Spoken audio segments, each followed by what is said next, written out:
Yes, this is Horns Up. I'm Animesh.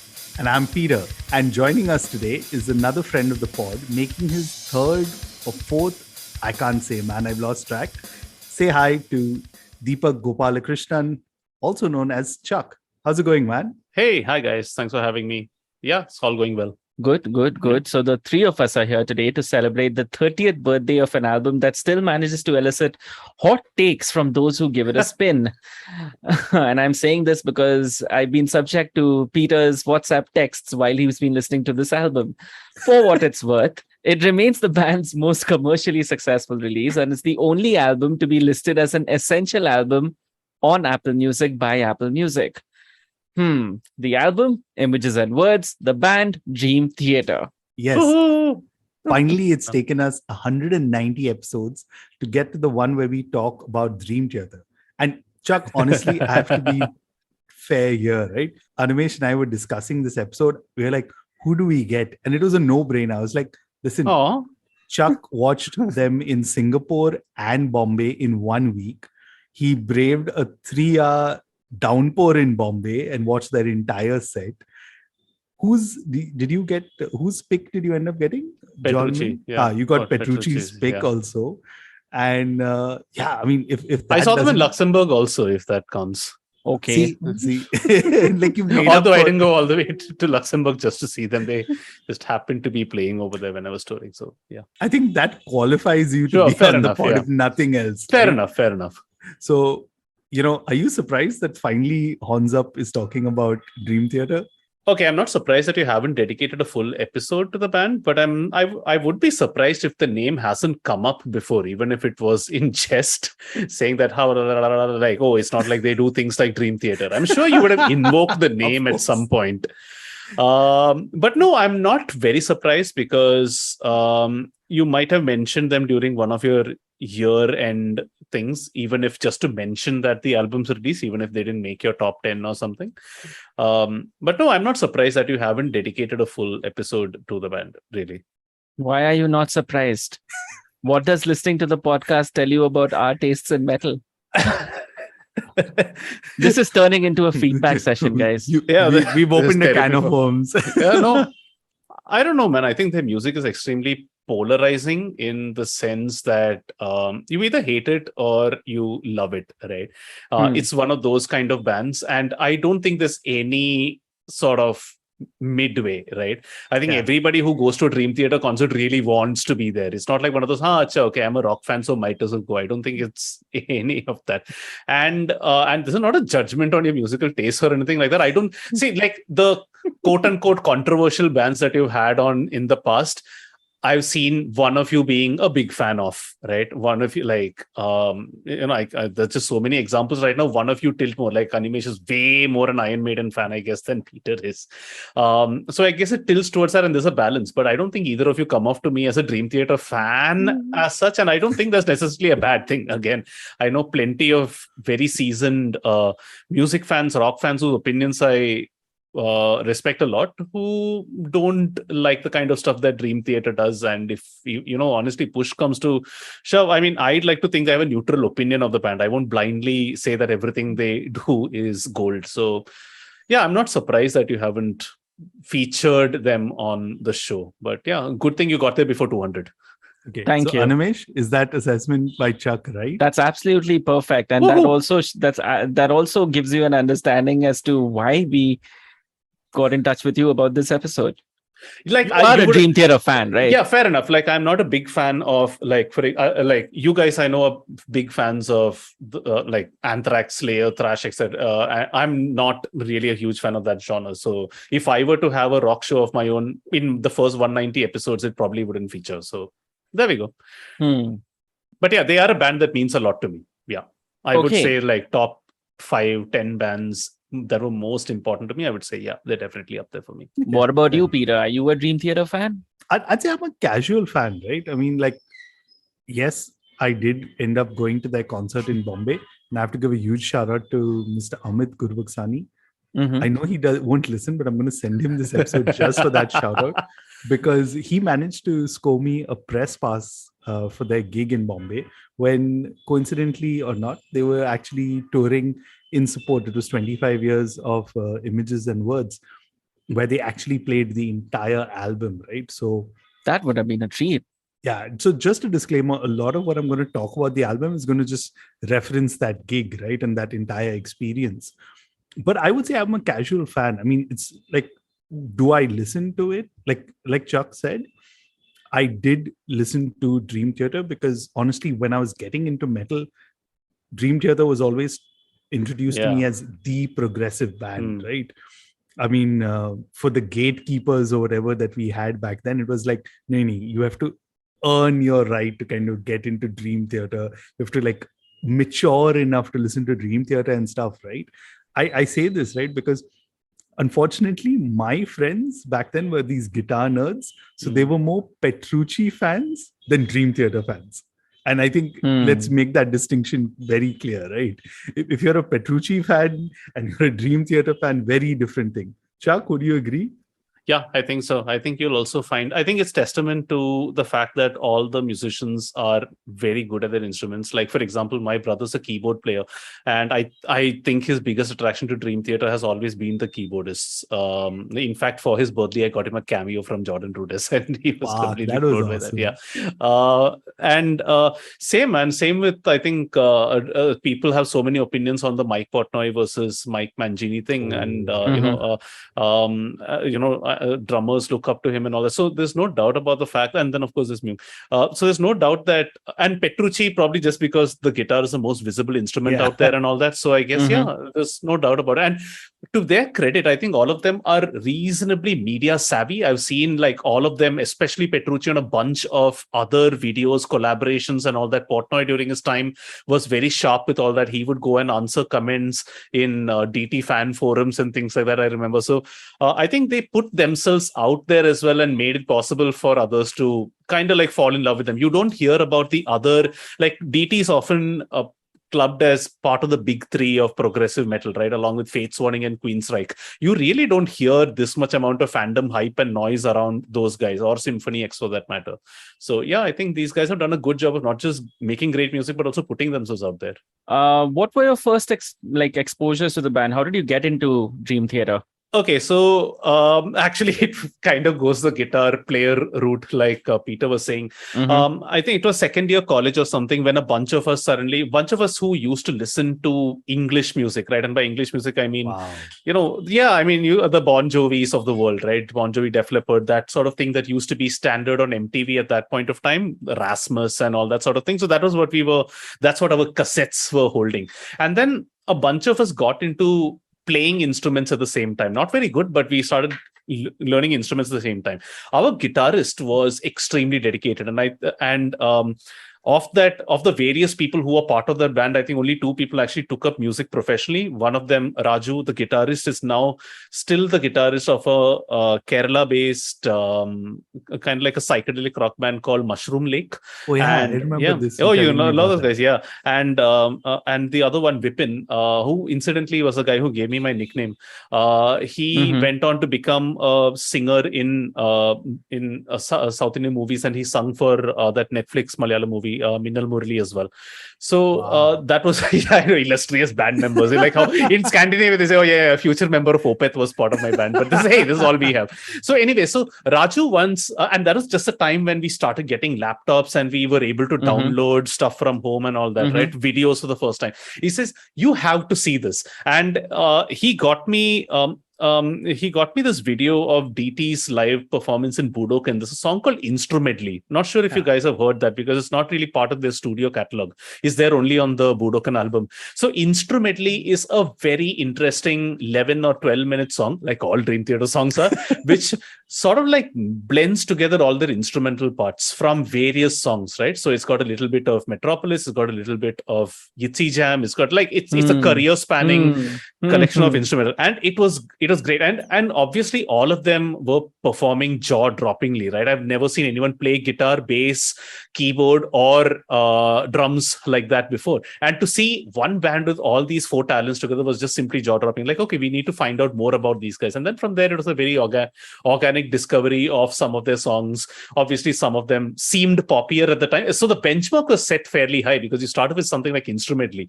So then things like Metropolis and then, of course, Pull Me Under and some of the later stuff. And then it was just that. And I genuinely think it was only once I came to Bombay in 2009 that I said, okay, let's sit and listen to the whole thing properly, right?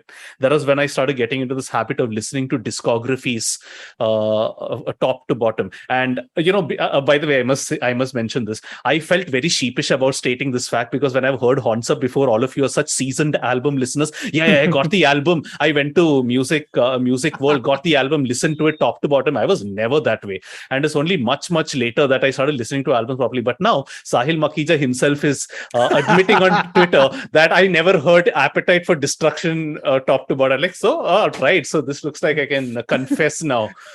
And yeah, I think that was the time. So obviously, by the time I sat down to listen to Images and Words properly, I must have heard 60-70% of the album already. But I think listening to it together gave me a little more appreciation for the album. And also by that time, I was very obsessed by about reading the lyrics and going on to song meanings and things like this and trying to figure out what the songs exactly were actually about. So yeah, that was introduction to DT and the album as such. Tell me something. Is Live at Budokan one of the earliest Dream Theater video concerts? Yeah. It was. I think it was the first. Okay. 2004. So I'm definitely sure that I watched Live at Budokan. Guess where? In Goa, of all places. Oh, what? Okay. Yeah. So this is how I got introduced to Dream Theater. I was getting into rock and metal and all of that jazz. And I think the family had gone, like including me, of course, we'd gone for a short weekend holiday to Goa. And we were staying at the holiday home of sorts of the company that my dad used to work in at that time. In the entire flat, there was just one TV and the TV had local channels. So on the local channel, one evening, I think it was morning because we had to come into the living room area where the TV was to have breakfast. So this would be around 9 a.m. or 10 a.m. or so. I flip on the channel and on one of the local cable channels is this band belting out fucking instrumental, like wankery, right? And I distinctly remember them playing the Yetzi Jam. Because I think in the instrumentally, that's one of the parts of the songs that takes up more time than the others. Yeah. I'm not sure of that. I've never watched Live at Budokan. But I remember them playing the Yetzi Jam because that piece of music stuck in my head. And I was like, holy shit, what is this? And then coming back to Bombay and still humming the main riff of the Yetzi Jam, telling people who knew, who I thought knew metal, etc., they couldn't identify it, went on to ask a couple of other people. And then that's how I discovered, holy shit, this is a band called Dream Theater. Yeah, I ended up downloading the first album, or actually just the Yetzi Jam. And then after that, the first album. Enjoyed the first album, but it wasn't something that I could keep coming back to. Yeah.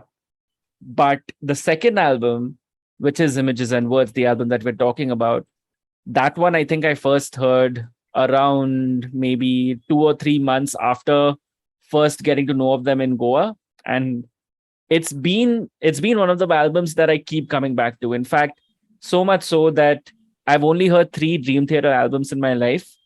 When Dreams and Day Unite, which is the first album, Images and Words and Awake.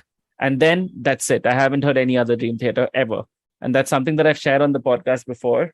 I don't know if that's the right decision because I keep getting told that, no, you have to check out some other album, etc., etc. And I really should check out the Metropolis Part 2 album. Yeah, sure. Those 3 albums have like, they've cemented Dream Theater's place in my head. Mm-hmm. Oddly enough, it didn't turn me into the super fan as such, so that I could, in which case I get excited about each new album. But yeah, mad respect for them and what they pull off, man. Yeah, totally. Peter? So I laughed when Chuck said that I went to Music World and bought it, because my story ends up being very similar with Dream Theater, right? So when I moved to Canada, right, because for me that was the place I could actually have access to a lot of music, and I still remember this very well because, like I told you, my friends were guitar nerds, right? So I in the background knew about Dream Theater, but hadn't really heard a full album. It would always be like, hey, check out this entire thing. And I think Live at Budokan is one of those albums that everyone was checking out at that time, right? Just because you had access to the internet, and it was this crazy thing. Because I remember my friend making me watch it also. And can you imagine? I'm not a musician, so when I watched that and got blown away, I was just like, "Who are these guys? And how the hell are they just being like so adept at what they're doing?" And it doesn't seem like disjointed, right? These guys are like so cohesively, they're prolific. Yeah, awesome. So it was my birthday, and this family friend gave me a $25 gift card at HMV. Now again, when you have access to $25 and you're a middle class kid, you only think one thing: how many CDs can I buy in this 25, right? So call it fate, call it whatever you want. One of the CDs that was, I think, because it was around Christmas time, or the first week of Jan, or so, probably after my birthday. So the second or first week of Jan, everything was marked down as sale. And one of the CDs that happened to be on sale, which I remember, and it's stuck in my head because I still have that CD, is Dream Theater Awake. And just like most of the albums that I talk about, right, because I had only that CD, and I think I managed to get 4 CDs in $25, like winning, I felt at that time. I spent a lot of time listening to Awake. And the thing is, because I was listening to it on headphones, unlike like listening to it on a laptop or anything else, you spend so much time just like digesting that music, right? And you kind of hear all these intricate parts in there. And I spent months listening to Awake. I think the only time, I have to be honest, that I probably heard Images and Words in completion was probably when they came down for their 25th anniversary tour. Prior to that, I'd probably heard albums. But like even now, like Animesh talks about Just Awake, and I'm glad I never realized we had that in common. But when I listen to Awake, it just takes me back to that moment in time where I just spent like months listening to it back and forth, back and forth. And I think the difference between listening to it on a streaming service versus on a CD, you don't want to press skip, right? Unless it's like something really bad or whatever. You just listen to it. So there was this one time, I think it was Space Die West. Yeah. Fuck, I love that song. Yeah. It's so a that lovely song. So that main riff was stuck in my head, or I think the vocal melody, and I couldn't figure it out. So luckily at that time I didn't have that many CDs. So I'm spending like most part of the morning like, which CD was it, and like going through, and then that right moment when you find that song, oh my god, I don't think there's does it happen because it's also it also comes in the mirror. Yeah.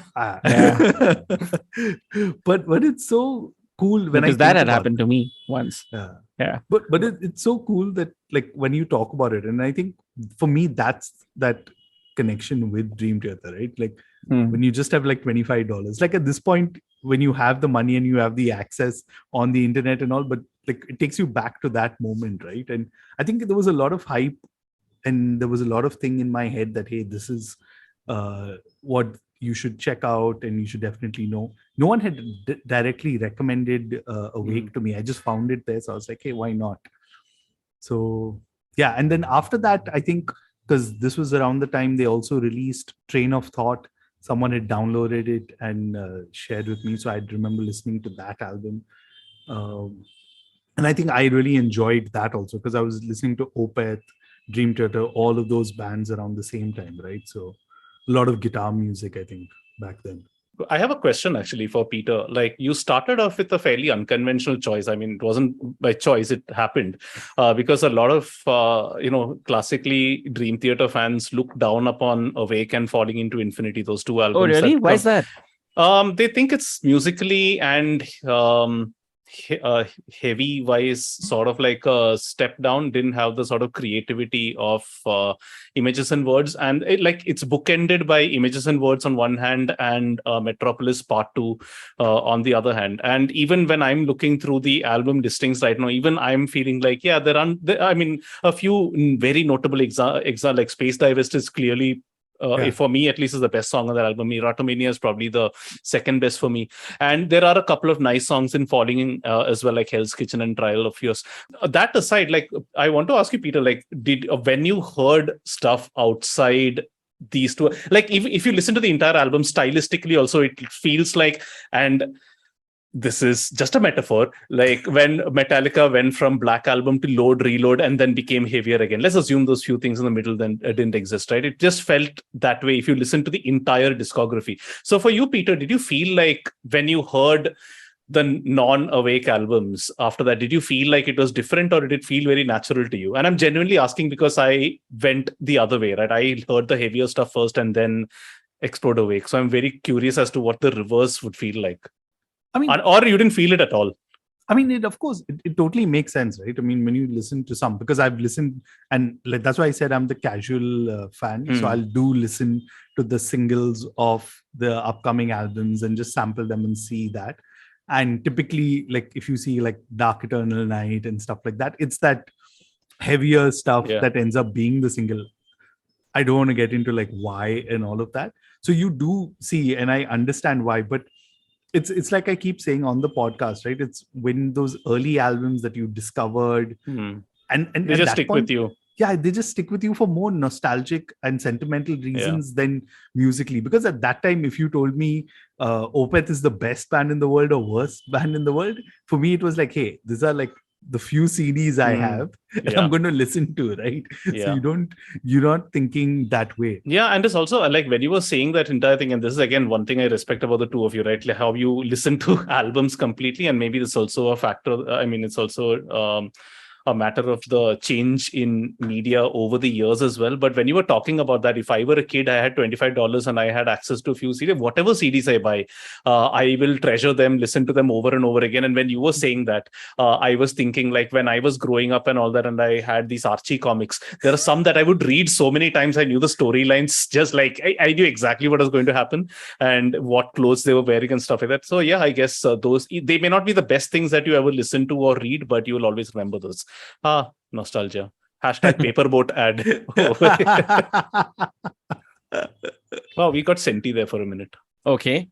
So wait 1 second. Peter, first time listening to Images and Words, wo kab hua? I think around the time that they were coming for the tour, right? Because okay, so you were doing your homework. In a way, I mean, like I said, I wasn't sure if I was going for the concert, but I'm like, hey, if it's been 25 years, if they're doing the entire tour, you might as well check it out. And by the way, it's the 25th anniversary of the album and not the band. Yeah, 25th anniversary of the album. Yeah. Because when I was listening to it now, I was like, fuck, that gig was 5 years ago. I swear, right? That's the first thing that struck me when you guys asked me to come on for this. Hey, it's the 30th year. 30th year, that can't be right. Wasn't it just a couple of years back I went for the 25th show? Oh, wait, that's 2017. Oh man, math works in weird ways. Alrighty. Okay. So let's finally get into Images and Words. Let's set the context for this album. It's the band's second album following the 1989 debut When Dream and Day Unite. It features a new vocalist. That'll become a talking point for sure. James Labrie steps into the shoes left vacant by Charlie Dominici. Just like their debut, the album spans 8 songs, but it's longer by a little bit because it finally ends up at 57 minutes. And let's get into the songs in order of appearance. Gentlemen, quick reactions to each of the songs as we go through the entire album. The album starts off with Pull Me Under, which I'm guessing, and please correct me if I'm wrong, is Dream Theater's most famous song. Is it? I would think so. I think among a certain I don't know what Spotify says. Spotify probably takes one of those softer songs as one of the most popular ones. But I think if you sample the average crowd at a metal gig at Antisocial in Mumbai, I think Pull Me Under would come out on top. Yeah, and I think everyone would kind of know it, right? Yeah. Even if you like sample like I did, like Pull Me Under is one of those songs that you definitely. How much of it do you think is attributed to the fact that it's one of the most covered tunes by Dream Theater? Like a song that is covered heavily. Who's covered it in India? Yeah, I mean, genuinely, that I'm surprised. I'm surprised. I'm talking but... about globally such, because I've never heard an Indian. I have never heard an Indian band trying to cover Dream Theater. No, but even then, I don't think so. I think a Dream Theater song always stands on the weight of its own merit or otherwise, depending on your point of view. So I think the song has a perfect mix of that progressive aspect of Dream Theater and I want to say accessibility, but it's hard to say that when the song is like 8 minutes and very dense and it's got a lot of instrumentals and all that happening, but as accessible as Dream Theater can get without going into the balladry side of things, which also we will get to later in the album. So I think let's face it, the start is beautiful. I think that arpeggio is something that's so identifiable. So maybe it's partly that. A lot of Dream Theater songs, a lot of great Dream Theater songs like Metropolis and all that don't have a instantly identifiable hook. This is something that's memorable, and very importantly, it is something that even a novice guitarist can learn how to play because the notes are super exactly. simple. So this could be a reason. Yeah. Although the rest of the song isn't simple at all. Not at all. The one thing though that I must admit to, the first time I heard this album was because it was a downloaded copy, and I hate how the song ends because it ends so abruptly. Yes. For the longest time, I kept on thinking it was a glitched file that I ended up downloading until I heard it on CD or actually on the album, and I discovered that it's actually the case. Yeah. Oh. Yeah, I hate it when that happens. I hate it when that happens. Yeah. And I think Dream Theater actually, at least in a couple of points in this album also, if there was one thing I wish Dream Theater would do a little more of, it is actually knowing how to stop songs. I think I'm not saying this for the reason of crunching a 11-minute song to a 6-minute song or something like that. There are some songs that just outstay their welcome. It would be better if they ended the song. We will get to one of those songs later as we talk, but there's a song of Train of Thought called Stream of Consciousness. It's a beautiful instrumental and I love it. But there are at least 5 places that I thought, it's finally ended. No, it's not. I mean, and it's like, it sounds good, but stop. So can I do a very controversial I think we have taken a fair controversial hypothesis already, Peter. Go for it. Is that literally when you have all of these guys who are so adept at their instruments and all of them want to showcase themselves, right? It's like, okay, the way they break it down, it's like, we have 10 minutes, okay? Now you get 1 minute, you get one solo, you get one solo. Oh, wait, now we already have 6 minutes. Okay, what do we do now? Okay, you're James Livery. This is the parts that you have to sing on. It seems sometimes like that. And I must add, right, and this is where I'm bringing reference to the live gig, is part of my curiosity about attending that show is, how the fuck are they going to pull off this live, right? Just the sheer thing, because let's be honest, for whatever we may make fun of them or say whatever, it's not easy to play this back to back, right? And straight up and get it on point. I beg to differ. Images and Words, the album flows. The only song that feels a bit bloated is probably the last song, Learning to Live, but wow. Okay. Wow. I didn't expect this. We'll get to that. The album flows. We'll get to that. Okay, cool. Okay. No, but just to add to your point, Peter, I think as somebody who's seen them also thrice, I think the live aspect is, I think they're a great live band. I think they also have a sense of humor when they tour, which is not at all apparent on the albums. They do a lot of cheeky things when they do live. Like DT, if you listen to them just from the albums, you think, oh, this is a super serious band. The stereotypical bunch of Berkeley grads who are making music, that sort of thing. But they're actually quite funny. At least that's the way it's always come off to me. It's a very professorial, very theoretical kind of band, right? In some sense. When you look at the album pictures, right? Look at all their pictures. Yeah, They're that's like, what it comes off very serious. But on their tours, they always do fun things like at the Images and Words concert itself. Just before they, so how they broke it down is they played a few non-Images and Words albums in the beginning. That was called Act One or something. Then they took a break and then they played Images and Words in its entirety, which before ending with. When Dream Theater fans want one song for an encore, obviously is going to be the 23 minutes of change of seasons. But before they started Images and Words, I remember it was beautiful because the first song, Pull Me Under, was played as released as a single in 91. Now, 91, as any music fan knows, was a very seminal year for all of rock, like Enter Sandman, the Black Album, Nevermind, all that. So, Peter, you'll remember this since you were there for a gig. Right before they started, they played this small little medley that they put together. And Animesh, I don't know if you know this because I don't know if you came. No, I don't know this. Yeah. So it started with just out of nowhere. Just imagine, right? So the DT played an hour of great music, and then there's a small break, and then the speakers start crackling, and then Even Flow by Pearl Jam, Enter Sandman, and I'm not sure if it was Smells Like Teen Spirit, but one of the songs from Nevermind. All these medleys happening, and then it just crackles, and then there's a radio voice, and I don't know if it's fabricated or something real. It says, "Welcome to something 1991, where Dream Theater have just released Images and Words, and this is the first single, Pull Me Under." And then it starts with Petrucci then playing that iconic arpeggio. So they have this little bit of sense of humor while they're touring on the road. He's also been known to put in bits of Enter Sandman into some of his solos and stuff like that. So they are kind of fun live in a way that doesn't reflect on the albums necessarily. So I think they're a live tour de force, and also just the way they play, man. Honestly, I would expect that. I mean, I've never seen Dream Theater live. It's one thing that I do want to do eventually, but having listened to them only on albums as such and only from their studio output, I wouldn't think that they don't have a funny bone in them, because it's very weird. They're so talented and so proficient in what they do that I expect them to be above. I expect them to be effortless, right? Like you see any musician or any artist for that matter, who's so good at their craft. Like take a Zakir Hussain, for example, or even take Ghulam Ali, for example. They always had that I am so good and I don't need to prove myself at all because I know I am that good. And so I can just let things flow. That's what I would expect from a Dream Theater live performance. Hang on. So I have to ask, since Animesh is on a roll, right? Do you expect James Labrie to land all the notes live? Yes or no? I would think he would be capable of. Then again, see, apart from that live at Budokan gig, I've never wanted to go and watch a. That's all the way in 2000 something either, right? 2004. But then again, the part that caught my fancy and what turned me on to Dream Theater was the instrumental.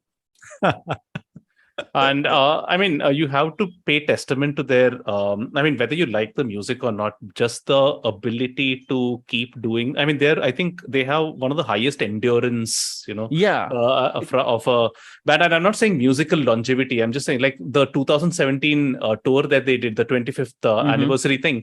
They they played some 20 shows across Australia, Asia, some 20 shows or something in about a month and a half. Wow. And all of these were 3-hour sets. These weren't easy shows. These weren't easy sets to play. Insane. Just this sheer amount of energy it must have taken to do that. I'm sure all of these guys are fit like Petrucci is a monster on stage. Like he's just ripped. Like there's actually a Reddit thread somewhere. Like, how did Petrucci get so ripped? He's like, see, these DT guys, the moment they decide to put their minds to anything, Petrucci must have one day done a couple of deadlifts and then realized, and he must have like gone the whole hog, and he's like genuinely ripped right now. But anyway, I think we're going all over the place, much like a Dream Theater song. And we were starting with Pull Me Under. I think Pull Me Under is a terrific opener. If I were to introduce someone to Dream Theater, it would be this song. If they did not like this song, then I would not bother going ahead. Just like how if people did not like this album in its entirety, then I would say, don't bother getting into a lot of progressive metal. I would try again with maybe a Tool or an Opeth to see whether that's a route that they want to take. But if they don't like this, then a lot of prog metal and even a lot of prog for that matter, like a lot of that, like people think that Dream Theater is wankery and all that. Please listen to Yes and Genesis from that's like now that's another level altogether. But anyway, let us go on. Okay. So that was Pull Me Under. Let's move on to song number 2, which is Another Day, which features a lovely saxophone solo. One of the first pieces of saxophone mixed with metal that I ever heard. I genuinely like the song. I like it. In fact, if I introduce people to Dream Theater, it would largely be with Another Day rather than Pull Me Under, because it's an easy song to listen to. And that's one of the best things about this album, is that top load you with technicality. Yeah. Even if you're a lay listener, you can easily listen to the entire album without even giving two flying shits about, holy shit, he managed to play that arpeggio. Yeah. Or something of that sort. But if you're a music nerd and you dissect the album, you'll be like, holy shit, he's managed to play that. Yeah. And I discovered that because, being a complete guitar novice, the introduction to Another Day sounds very easy. And then you try and play it and you discover, holy shit, wow, fuck, yeah, such a beautiful song. It's a beautiful song. I really like it. I think it's placed perfectly. It's perfectly sandwiched between the song that comes before it and after it.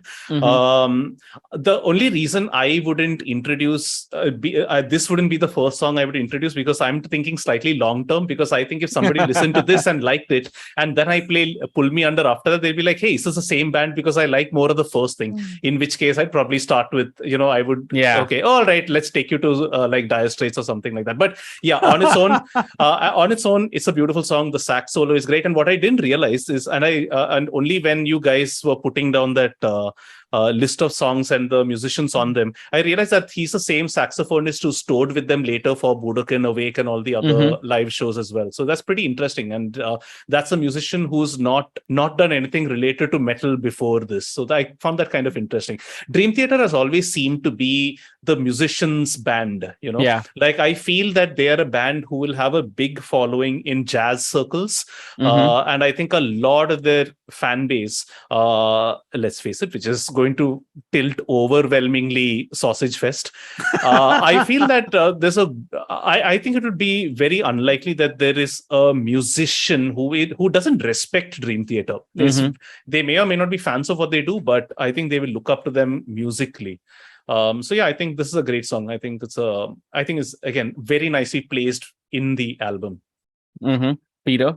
So I fall in that category that Animesh talked about, because I'm not the musician or I don't understand music at all. So I'm like, simple ballad hai kind of thing, right?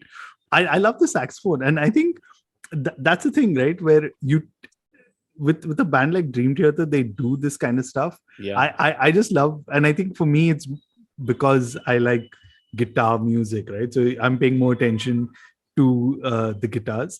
But like, the next track is really what I want to talk about. So let's get on to it, which is called Take the Time. That is what I'm talking about, right? When I think Dream Theater and when everyone's kind of talking about, because again, for me, it was always introduced as this technical band, right? That's why I was talking about the gatekeeping, that you have to mature, you have to listen to this. And the halfway around Take the Time, around like 450 or so, you have like the jammy part, as I'm calling it, because that's my easiest layman explanation for it, right? Just how the instruments all interplay with each other. That's so beautiful, right? And I think that's where I feel like I would love to listen to, by the way, an all instrumental Dream Theater album. Just saying.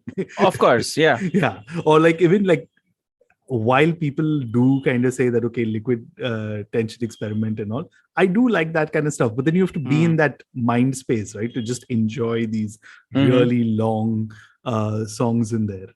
What about you, Chuck? What are your thoughts on I love the song. I think Take the Time is one of the finest songs that the band have ever done. I think it's so dynamic. It just starts off so interestingly. That little sample that they have at the beginning, that whatever something. Hold on. Hold on. Yeah. I really love that. What I like, it's also worth noting that before Images and Words, and as someone who likes listening to discographies, I very, because sometimes the albums are queued up one after the other. I sometimes when one album ends, it very seamlessly flows into the next one. I actually want to give a little hat tip to this album that came before Images and Words, which was of course their debut album, which is When Dream and Day Unite. It ends with a great song, which is Only a Matter of Time. Not too many people like it, but I think it's really, really one of their finest songs. And the way it ends just into a crescendo, and then it stops from there, and then the RPG of Pull Me Under kicks in from there. And the reason I just bring this again is when you go from Only a Matter of Time, and then to Pull Me Under, and then to Another Day, and then this. In a very short period of time, relatively speaking, in Dream Theater terms, you've got such a variety of music. You've got two vocalists. You've got Kevin Moore playing like some insane keyboard parts. You've got a saxophone solo. You've got this insane intro that has a bit of everything, right? It's got the chugging guitar riff, which Steve Harris, I think, would have been proud to write, along with Kevin Moore playing that little keyboard bit, right? And honestly, when I heard this for the last time, I was actually lusting and thinking, why doesn't Iron Maiden actually feature a keyboardist more? And I'm thinking what that would do to their music, but that's another thought experiment for another day. And within these 4 songs, I think, it's just a great advertisement of what the band is. And to be very honest, what I consider is probably the finest example of progressive metal of all time, Metropolis. It follows a song down the line. If only that track in the middle was not there, I'm sure we'll get to it. I think that possibly 5 songs would have been an absolutely incredible combination, because all of them are also stylistically so different from each other. So yeah, absolutely love this song. The jam part that Peter said in the middle, absolutely, but I think I'm more a fan of that insane intro that just grabs you and never lets you go. But also there's a song that could Dream Theater's famous for bloat. It can easily have the last 2 minutes chopped off to make a much tighter track. So yeah. Okay, interestingly, this is the only song that's credited in terms of songwriting credits to all the 4 musicians. Nobody doesn't get a credit.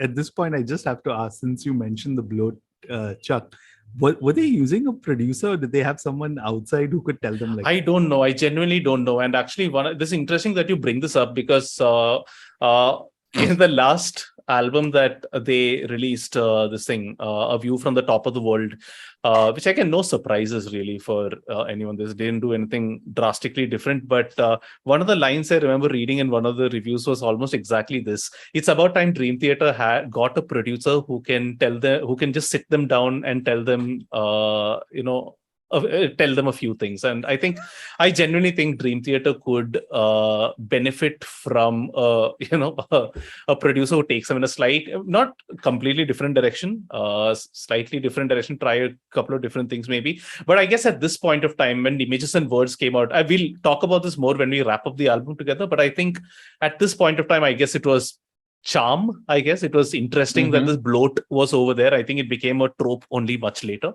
Looking back, I can say, it looks like the last 2 minutes was possibly expendable. But I don't know. I genuinely don't know. When you talk about Dream Theater, they're so tightly, it's just the 5 of them that you can't even think of somebody else being musically involved in the Dream Theater universe. Like, you think of other bands that happens, right? You think of Metallica, you think of Rick Rubin, you think of even the Beatles and how important George Martin was to them. I somehow don't think that's there with Dream Theater. It's just them. Like, nobody else will have creative control. So it just feels that way to me. So they do what they want. It certainly shows. So let's get on with it. Let's get on to the next track, which is, dare I say, almost like a bugbear of sorts in this room at the moment. That's the sense I'm getting, which is called Surrounded. It's a nice track. It's expendable. It's sort of like tries to do what this thing. Again, why am I blanking out on the name of the second song all this time? Another Day. Why do I keep blanking out on this? So it seems like it's trying to replicate what it does, but there is no real, like, melodically, there's nothing. There is no, like, the equivalent of a sax solo. It just feels, if I were to be very mean about it, when I listen to this album, what I think about Surrounded, it's like how Indian Test fans couldn't wait for Dravid to get out. So wait for Sachin. Or in musical terms, the second verse of Comfortably Numb. Like, okay, just get it over with so we can get on with what we came here for. I kind of feel like that, but on its own, standalone, objectively, sure, good enough, nice song. But I wouldn't come back to it.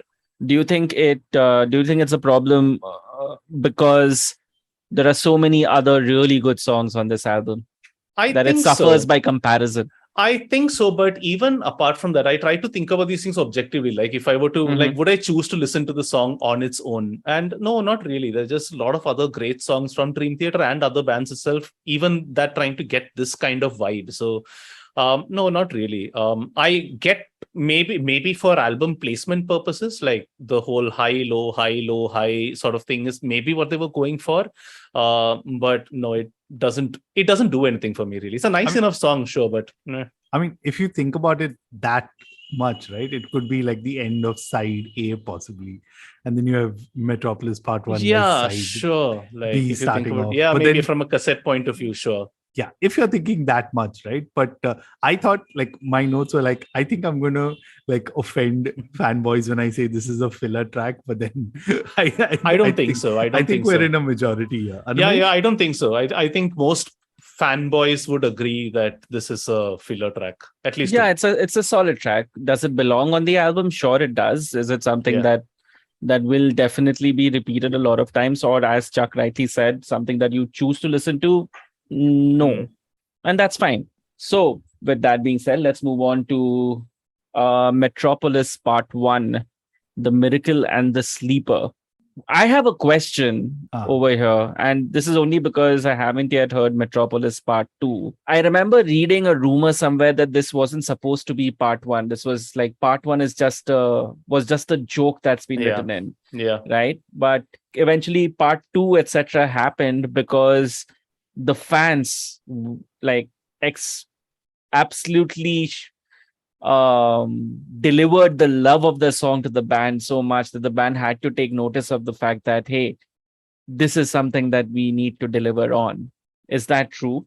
I don't know how much truth there is to that, although this is obviously something you can't escape. If you're scoring song meanings and all that when you listen to Dream Theater albums, this is obviously one of the big theories that come up. And the only reason I'm a little skeptical is that the premise of the song seems too well-formed to have been thought of in isolation, right? Like there are so many well-formed characters and all those names and all it just feels like or maybe Petrucci just had notes or something written. He probably written an entire book or something before trimming down. Okay, let's keep just this part. But I don't know. I'm going to go out on a limb and actually say that it was a joke. I'm going to go with the rumor and say. I'm curious. Who writes the lyrics for Dream Theater songs?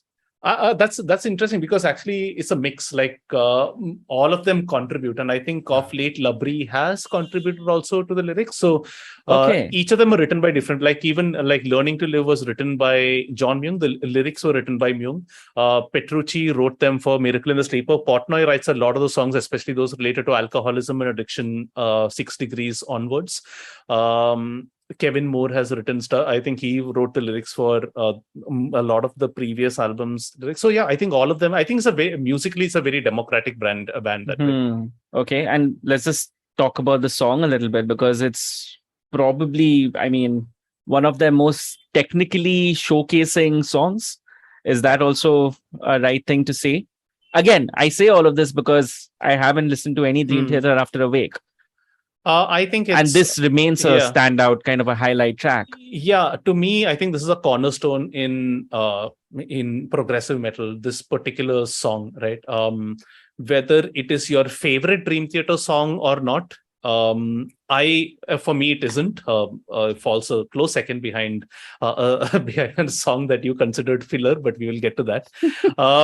I think it is. I think it's got everything right in terms of what a progressive metal song should be, and as a showcase, it's got everything. It's got a sprawling intro, probably one of the greatest intros I've heard. It's not very complex as an intro, but it's such a beautiful. It builds in so nicely. It's got the instrumental section in the middle, and one thing I really like about Dream Theater, which I don't see in a lot of many other bands, is they do a great job of.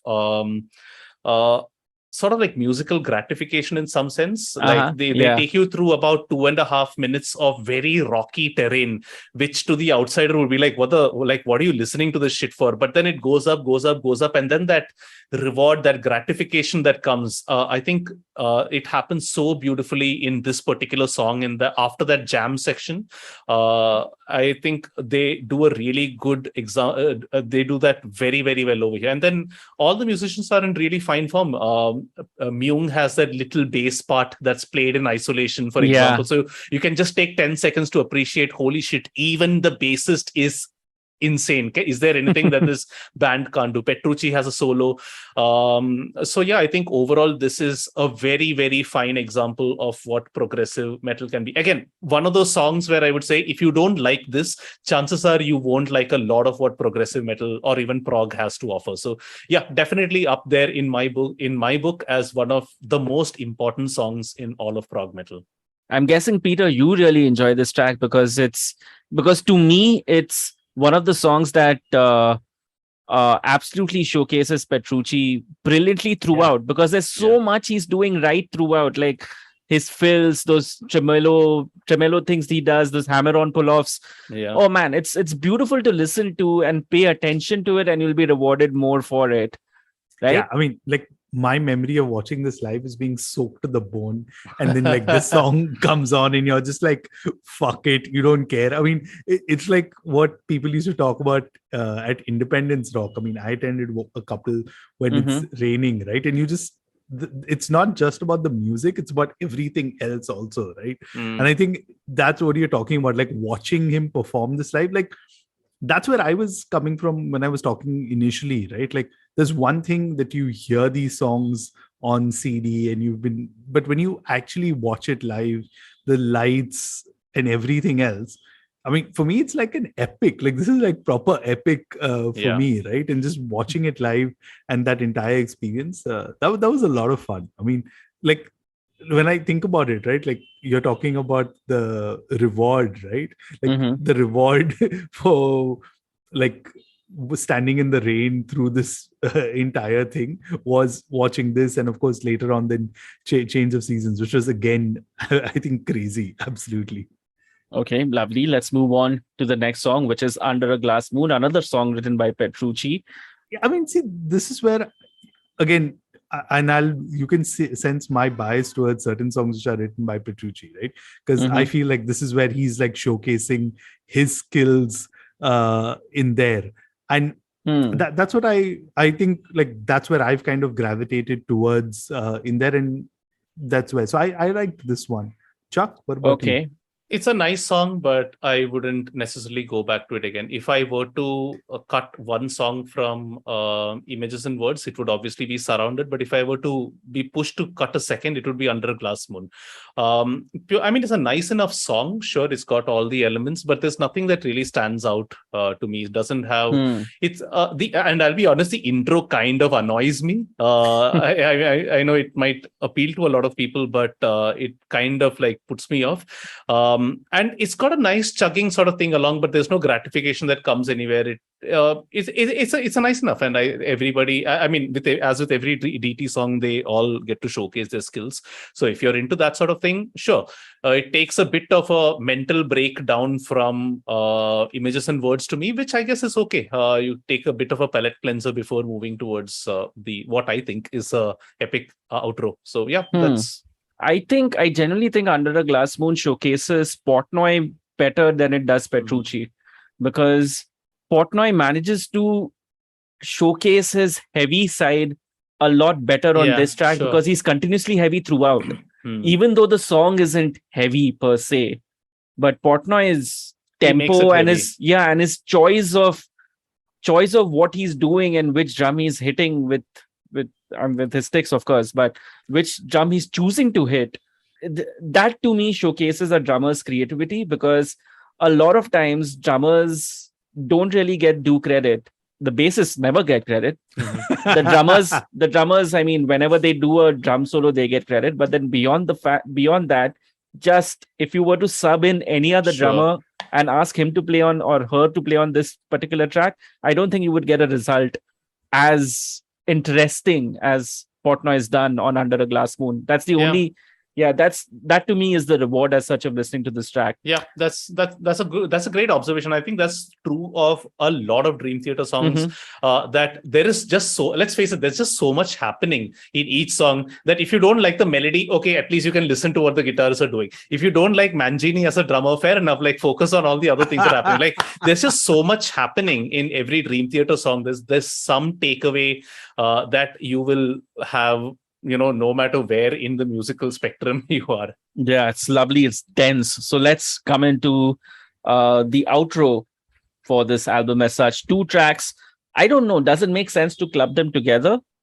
It's not like one really leads into the other as such, right? Is that the case? Is that how they're generally clubbed?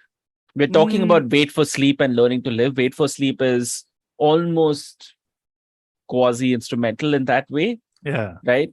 And then Learning to Live, which is an 11-minute long song.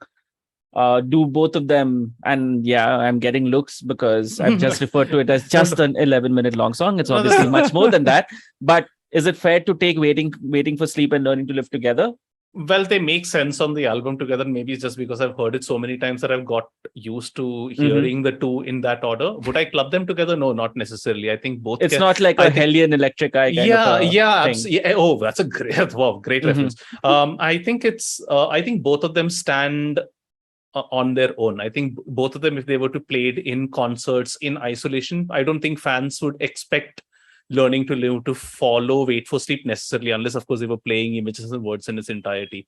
So I think they stand alone on their own. That being said, I love the sequencing. I think one flows brilliantly into the other, and how Wait for Sleep was of course referenced in Learning to Live itself, I think is a brilliant callback. It's something that DT have done several times through their career in their albums, but I think they do it spectacularly over here.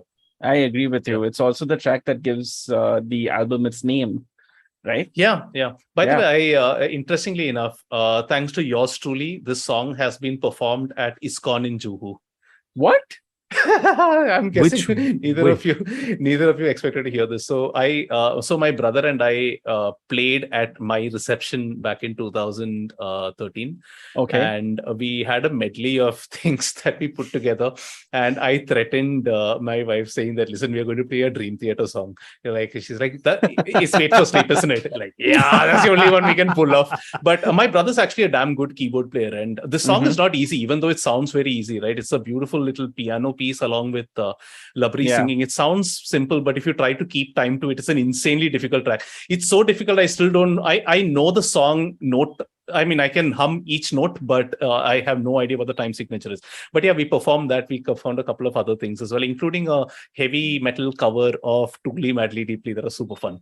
Anyway, that's another. Is there video of this, Chuck? No, thankfully there isn't. And the sound was very, very bad, and also because it was just my brother and I, and all the and I don't want to call myself a sampler or anything like that, but I used to know how to use Guitar Pro, so I queued up some drum beats on that and bass parts on that, and my idea was, okay, we'll get the sound right. It did not work out because when we set up, and I don't know if any of you gentlemen have ever tried playing metal at ISKCON Juhu. We got looks. I've attended concerts there. It really? Like, yeah, ISKCON Juhu gave me one of my most trippiest experiences ever. Yeah. Like, which without concert being is this? I particularly, it must have been some Hindustani classical performance, but before, and this is like way long back. Wow. Way long back. They had an intro song as such, which they said is something that they play for before every performance. I don't know if it actually happens anymore. Govindam, Hari Pushuram, something. But insanely well coordinated lights and beautiful, almost stripping, like very psychedelic electronic Amazing. music. I did not know this at all. So when my brother and I went up with the This guitar is like, yeah, keyboard. 2007, Wow, 2008 okay. maybe. So Yeah. this was 2013. So when we went up there and I put on distortion, everybody, all the workers Oh, over of there just course. turned, Yeah. all of them turned and looked at me like, what is happening over here? I'm like, okay, all three Dude. instruments, everything is working. Let's just go. We'll figure it out later. Yeah, Nobody I really cares. absolutely expect something goodness. like that, because the place doesn't serve any cola. Oh yeah. I mean, Yeah. I only know ISKCON Jew, and by the way, one of the times I went there for an all-you-can-eat buffet was with Sahil Makija. Can you believe eating veg food? So I totally did not Food was imagine good. that in the food is really good over The there. food is really good. I did not expect in a conversation about Dream Theater that all three of us would have separate ISKCON Juhu stories. Right. Oh man. But yeah, Wait for Sleep, I think on its own is a beautiful track. I think it's a lovely, lovely song. And I think it's that one song from Dream Theater that I think anyone would like. I could take it and play it to somebody who listens to Bryan Adams or just Bollywood. I think it's such a beautiful song. It's got a lovely melody. How the beginning part is brought back together at the end, I think it's a masterpiece. And again, goes to show Kevin Moore, what a keyboard player he is. Yep, absolutely. All right, so let's move into the final track, Learning to Live. Which... I will wax eloquent about this. Please, I mean, take the floor. Yeah, I think so Dream Theater is one of those bands where the song doesn't hit like. It doesn't necessarily need to hit you at the first time you listen to it. It might be because of the right setting, or you're just at the right intoxication level, or whatever it is. But when a DT song hits, it really hits and it will stay. And I think that's true of a lot of progressive metal also. A lot of Opeth songs also were that way to me. I think when Learning to Live hit me properly for the first time, I remember exactly where I was in my room and doing exactly what, wearing exactly what. I mean, it hit me that much. And I think it was one of the few songs that I actually cried music because like it moved me musically so much. I think it's to me it's fabulous. I think it's got a great intro. I mean, it's got a lot of the elements of the album all put together so nicely. It's got that fantastic keyboard intro that this song has. The Take the Time has. It's got a nice little verse chorus section. It's got that nice jam that Metropolis has, and then the outro, man. Just even before the outro, I think the highlight of James Labry's career will be hitting that F sharp, and there are compilations on YouTube with that scream. And I saw him three times, I saw him three times, but he played the song two times, and he hit that note live perfectly. And that cannot be easy, even if it was scaled down. So it might have been whatever. And a much lower note, but and after that, how the whole Wait for Sleep bit was brought back in, and I love that outro. I think that outro is so brilliant. There are just so many riffs, throwaway riffs. This is one of the few Dream Theater songs where the extended outro did not outstay its welcome. Like I agree. Genuinely felt like, oh, there's more, rather than oh, there's more. I absolutely love this. I think this would, when I die, this will probably rank as one of my top 5 songs of all time. Yeah, really love this. Yeah, I mean, to me, this is my favorite Dream Theater song ever. It was an absolute privilege to see this live twice and see people singing it around me as well, which I didn't expect. So yeah, I really love the song, as you probably imagined. Like, I think it's a great song. It's well written. The lyrics apparently mean something deep and all that. I've never been too much into lyrics, especially Dream Theater. Likewise. And I think all musicians are able to showcase their ability in some way or the other. This song has Kevin Moore written all over it. Like, I've said this before and I'll say it again. A lot of DT fans lament the fact that Portnoy is not there in the band, so it's lost its soul. Agree with that to some extent. I wouldn't say it's lost its technical ability. I think it's lost a little bit of soul, yes. But to me, the musician that DT should actually miss the most is Kevin Moore. I think he brought so much character to the first and second album, and to some extent the third as well. This is like, I wish Kevin Moore had actually left with this album. I know Awake means a lot to you, Peter, but if he had left with Wait for Sleep and Learning to Live, I think that would have been the perfect end to his career. He, by the way, an IT concern. He's a doctor now. Did you guys know this? No. Surgical hands. Precise hand movement required. Okay, the only reason why I think the song is slightly bloated is actually weirdly only because of the intro. It's also because I think the keyboards come in at a level that is so much higher that than the other music that's happening, which it doesn't happen on the album as such, Sure. right? And which is why it automatically makes it feel weirdly cheesy rather than belonging. Fair enough. And that to me is the bloat on this song. Fair enough. And that's the only reason why I said it was bloated to that degree. I have a small counterpoint to that, but I think it's more of a discussion. I think it's more of a discussion, and I think it'd be a nice way to talk about Dream Theater post this album as well. So we'll wait for Peter first to give his point of view. But before that, I just wanted to mention I found Dr. Kevin Moore. He's a doctor of psychiatry, and in his in his bio at trinityhealth.org, Dr. Moore has a background as a professional musician, initially as a member of a successful rock band, and later as a solo recording artist. It seems like there are some bridges that are burned, right? Like successful rock band. So yeah, it absolutely blew my mind. The other one that I can think of is Peter Lindgren of Opeth, who played on all their albums from the first one till Ghost Reveries. He's now like a senior IT consultant somewhere in Stockholm. Yeah, I love these sort of guys who go on to do other things. A friend of mine has him on LinkedIn. Anyway, Peter, your thoughts on Learning to Live? Man, there's so much going on. And like I think it takes balls that when your closing track is like 11 minutes, right? Like that, just think about the whole sequencing of the album in there, right? And I think, everyone is just gets such a great showcase in there. Again, I think it all gets down to not just the music itself, right? But again, how you're listening to it. I mean, I have to confess, Animesh and I, the chat that he referred to at the start of the episode, I was on the second song or so, and I was like, I literally did the yawn emoji to him. I was like, man, what's happening? Like, and I realized I just wasn't in the right mood to listen to this music, right? And I think that's what I miss when I go back to that time that I talked about, right? Like where you actually paid attention to the music, you gave your undivided attention. I mean, think about it. For all Sahil Makija, the music he's written, he's now finally going back and spending time listening to it. And I think in a way this time, and that's why I love actually to kind of wrap up a bit, right? That's why I love doing these kind of celebration episodes that we do, right? It just takes you back, gets you nostalgic, but also makes you listen to this music in a completely different setting all over again.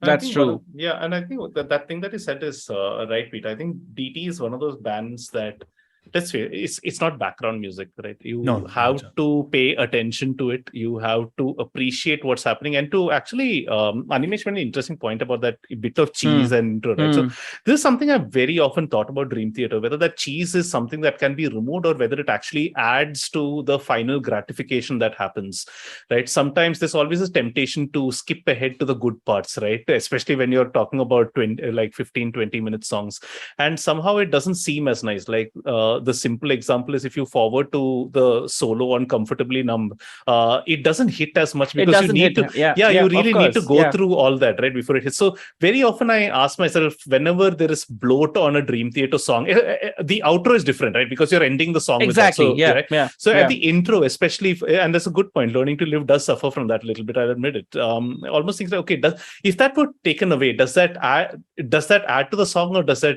I mean, it's something that we can debate. I just think it's a matter of the tone that was chosen rather than whether the composition, or no, I'm not even talking about the length. I'm more talking about just the tonal choice of that high register there. Sure. Because that's the only moment that takes me away from the fact that holy shit, this album is so cool. Yeah. That's the only that's my only problem with it as such, if problem's the right word. I mean, it's a very small high, it's a very small hill to die on.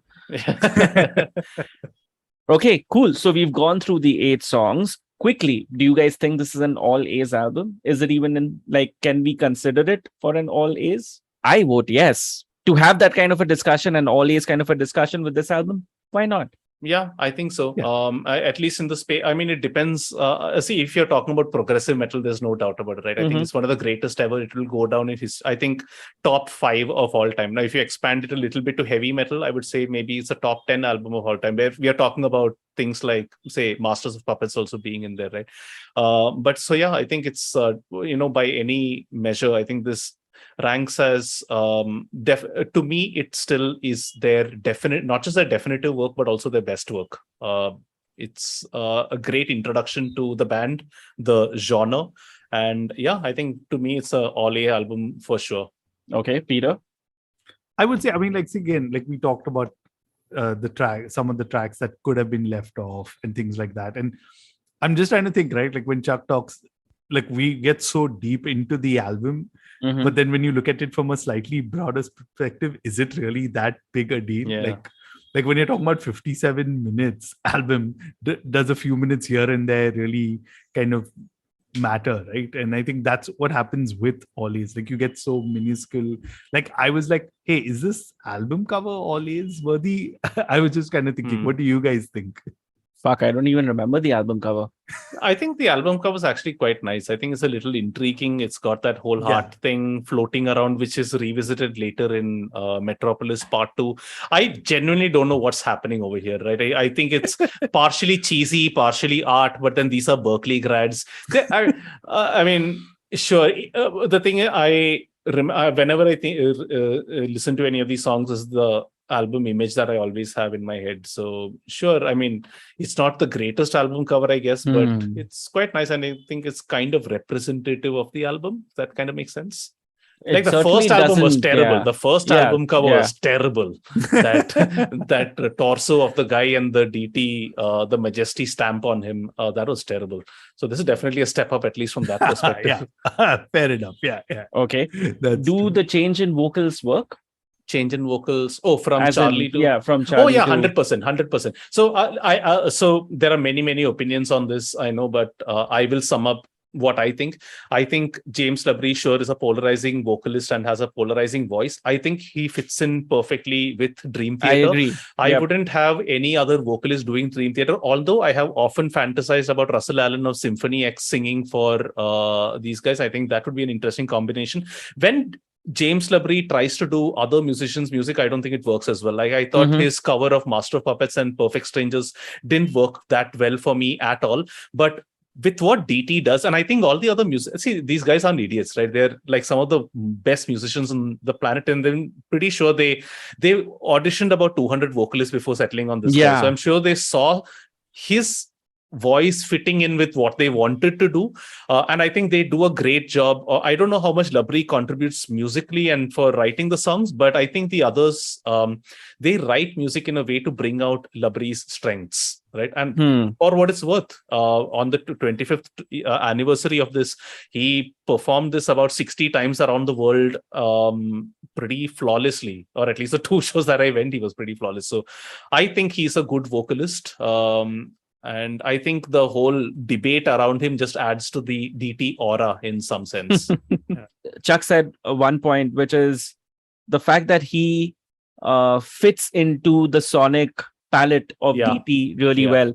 After listening to the first album, and then you listen to this one, if somebody didn't tell you that this is a new vocalist and not just an amp up in production, a lay listener wouldn't have been able to guess, because sonically, both of them are following the same template. So it's absolutely clear that the band wants this kind of a sound. Yeah, absolutely. And also vocally, even though I mean, seasoned fans, of course, will be able to tell the difference. Of course, It's not like it's light and day. It's almost like they're kind of like from the same family. In fact, now that you mentioned it, I actually kind of want to hear Charlie cover some of the later songs. It's not as drastic a shift from Paul Di'Anno to Bruce Dickinson, right? So, you're right. But is it a step up in terms of his singing? 100%. Yeah, definitely it is. Peter, what do you think? Yeah, I agree. I mean, like, I just wanted to like back up the point that Chuck said, right? Like for me, going live, and that's why I asked you also very pointedly if you thought James Labrie. I was doubting it. Like I was just like, how the fuck is this guy going to pull this stuff off live? And then he played 3 hours sang, and I was just like, okay, fuck. But yeah, man, I mean, like, just the fact that he pulled off a lot of the stuff live, and irrespective, right? Sometimes, like, I just think about it, like, I'm a guy who sits in Bombay and has all these opinions. Like, that guy is performing around the world. He doesn't give a fuck about anything. And I think that's a interesting. I think that's true for DT as a whole. I think they're a very interesting band, right? They're just big enough to have a lot of negative or a lot of criticism around them. Like, I don't imagine like a Tesseract gets the amount of hate that a Dream Theater does to some extent. I think, like, I mean, I'm just saying, You'd be right? surprised. Yeah, actually, by the way, didn't Tesseract recently open for Dream Theater? I think they did. did. Yeah. Oh, yeah, correct. I think there was a tour of Opeth, Dream Theater, and Between the Buried and Me. That must have like that was like you genuinely just want to listen to singer-songwriters for a week after that. But no, man, I think DT are at a point in their careers where they know what sells, they know what works, they know they have their fans. They don't need to try anything new as much as we desperately like them to. I weirdly enough don't think that they're a very progressive band in the truest sense of the word, right? I don't think the sound has really changed too much from Images and Words onwards. I think they hit their peak very, very early, and then they've continued that same template sort of like throughout, right? This is that's exactly no, because that's exactly, and that's not a criticism, by the way. It's not a criticism. It's not a criticism at all. It's just like if you're good if you don't listen to any Lamb of God album apart from the first couple of them. You're good. God. Yeah. So it's to just me, like So when I look at Dream Theater, so to me, if I were to look at it this way, a band risks falling into the Dream Theater school of criticism or the Metallica school of criticism, right? One is criticized because they never change, and one is criticized because they always change, or or people want the good old days or whatever it is. Dream Theater doesn't have good old days in that sense, right? Because the sonic template from Images and Words, and to some extent even the first album, has pretty much continued throughout. They've tried a few things in the middle. Sure, they've done that sprawling Octavarium 24 minutes thing. They've done that whole concept album, was astonishing and all that, but musically nothing has really changed all that much. If you take some of the great songs from their later albums, like Breaking All Illusions, from I think A Dramatic Turn of Events, or Train of Thought or something, you will say, yeah, I mean, sure, this could have actually fit into Images and Words, because Images and Words has such range, right? It's got everything from Another Day all the way up to Under a Glass Moon, which to its credit is probably like one of the heavier songs that they've done. So you say, yeah, I mean, this sounds just like Dream Theater. It doesn't sound like they've changed too much. And I guess really they don't need to, because there is so much scope for creativity within what they do, right? Whether call it wankery, call it virtuoso, whatever it is, there is so much scope within this. It's a good template. They've mastered it. Critics of Iron Maiden, for example, will say these guys play just 3 songs, 3 chords, right? But great, it works, man. Like they find a way to make it happen, make something fresh out of it every time. And I think that's the way I look at DT. So I think I think the point that Peter was making, like this guy is somewhere playing shows, I think it's a point that can easily be extended to the rest of the band as well. Fantastic. All right, 2 quick questions before we end this marathon of an episode. Yeah, I mean, it's a DT episode. Exactly. And we're doing them full justice. First one, are there any parts of Images and Words that don't suit your ear holes? And if so, what are those and why? For me, James Debris is like a hit or miss. And I think it's fair, right? Because either you like him or you don't like him. Like I've said earlier, like I would like to hear an instrumental version of DT, right? And that's the only thing I would say. And I think it just has to do, I mean, like, I'm pretty sure anyone listening to this would also feel the same way about my choice in listening to grindcore or, those kind of vocals, right? So it's similar fashion. I think it's down to personal choice. So that's mine. Chuck? obviously, I mean, we've discussed this already before. So obviously, I would take out a couple of songs if I had to. That being said, when I look at I listened to the album 2-3 times before this, and it just flows so well all together, right? I actually somehow have a feeling that if you take Surrounded out of the equation, Metropolis, the effect, pop the way, the impact of Metropolis just falls a little bit. So I think everything's perfectly placed. I wouldn't change a thing on this album really. As an album, I wouldn't change. I may not visit a few songs, but I think as an album, it's perfect. I absolutely agree with you. I mean, apart from the fact that it may not win an all A's album if you do it literally as such, but it is an all A's album in the other sense, because the feel of this album is superb. Wow. Yeah, it took us so long to say feel. And I think that's again a metaphor for Dream Theater. There is a lot of feel, but you need to dig really, really deep for it. I think it shines the brightest as such. If feel was a light, it shines the brightest on this album. Then again, I could be wrong. But no, you're right. I think you're right. I think this is a fairly I mean, this is a stretch to say, given that the songs are like all 9 minutes, 8 minutes and all that. But I think this is actually, a fairly accessible progressive metal album. Again, the reason I said if you like this, then please then move on to some of the others. Stuff, the other stuff. Like, to me, it's a close call between this and Systematic Chaos, and I know that's a oft derided album, but I would, again, just purely on the weight of musical merit, I think this one would win out. Okay, final question, guys. Chuck, start this one off. Do you ever see a future where Portnoy joins Dream Theater or rejoins Dream Theater? No, not really. I think DT have kind of like moved on, and I think they're so tightly integrated with Mangini now, and no, I don't see that happening really. I think if it happens, I don't know.